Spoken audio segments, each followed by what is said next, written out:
कई सालों पहले की बात है। एक जंगल में एक बरगद का पेड़ था। उस बरगद के पेड़ पर एक बगुला रहा करता था। उसी पेड़ के नीचे एक बिल में एक सांप भी रहता था। वह सांप बड़ा ही दुष्ट था। अपनी भूख मिटाने के लिए वह बगुले के छोटे छोटे बच्चों को खा जाया करता था। इस बात से बेचारा बगुला बहुत परेशान था।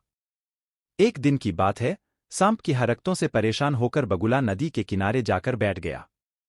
बैठे बैठे अचानक उसकी आंखों में आंसू आ गए। बगुले को रोता देख नदी में से एक केकड़ा बाहर आया और बोला, अरे बगुला भैया, क्या बात है? यहां बैठे बैठे आंसू क्यों बहा रहे हो? क्या परेशानी है?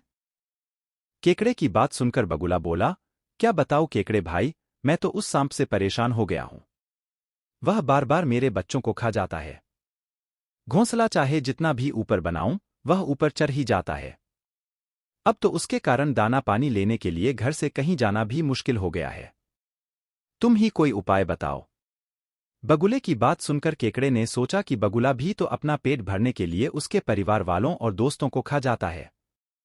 क्यों न ऐसा कोई उपाय किया जाए कि सांप के साथ साथ बगुले का भी खेल खत्म हो जाए। तभी उसे एक उपाय सूझा। उसने बगुले से कहा, एक काम करो बगुला भैया, तुम्हारे पेड़ से कुछ ही दूर नेवले का बिल है। तुम सांप के बिल से लेकर नेवले के बिल तक मांस के टुकड़े बिछा दो। नेवला जब मांस खाते हुए सांप के बिल तक आएगा तो वह सांप को भी मार देगा। बगुले को यह उपाय सही लगा और उसने ठीक वैसा ही किया जैसा केकड़े ने कहा, लेकिन इसका परिणाम उसे भी भुगतना पड़ा।